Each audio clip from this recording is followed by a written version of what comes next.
My name's John Hoynes. I joined the Royal Air Force in 1977, originally as an armourer. After a few years of doing that, serving basically mostly around UK and sometimes in Cyprus and a few other places, I got a little bit bored with just doing normal engineering type work. So I decided that I'd like to do something different. So in 1993 I volunteered to become a paratrooper. My squadron was formed originally with the Royal Flying Corps back in 1922 as a reconnaissance squadron with armoured cars.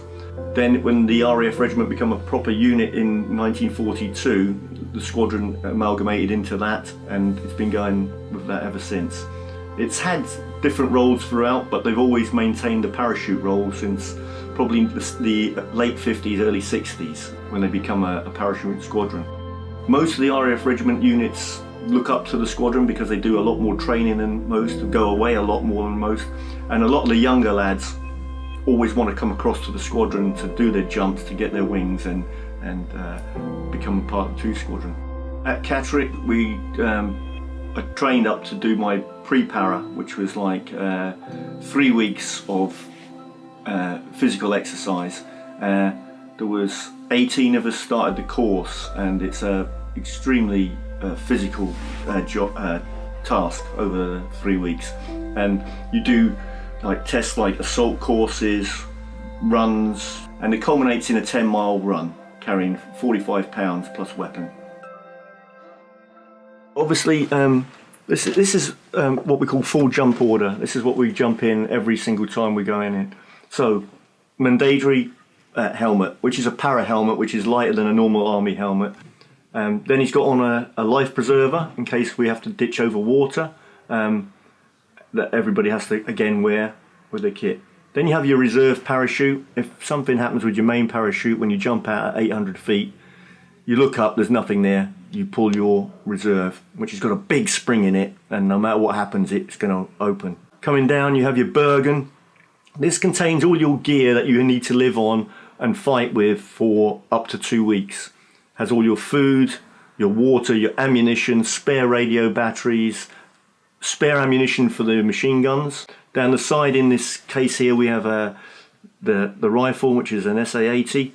If you come round to the back, we have the main parachute itself, which is attached, and this is hooked onto the actual aircraft. So you don't actually open the parachute yourself, you jump out, the weight of you jumping out opens the parachute, and within 3 seconds you should be under a fully inflated parachute. Initially when you join up, it's normally for a 6-year period. After the 6 years, you can, if you get selected for promotion or whatever, you can extend and extend. And that's what happened to me. I joined up for 6 years originally, then for 9, then for 12. And by the time I got to 15, I thought, well, I might as well just sign for the 22 and take the pension. Got to the 22, they promoted me again. I thought, well, I might as well stay till I'm 40 something, 45 I think, or whatever they said you could stay till. I did that, got to 45, promoted me again. I went, well, I might as well stay at 55 now. But in the end, I got out at 53 after 35 and a half years. Tab that we do on the pre-para to qualify to do your jumps course. And the squadron maintain that every soldier on the squadron has to be able to do the 10-miler in 1 hour 45 to 1 hour 50, carrying full weight. It's called a TAB, a Tactical Advance to Battle.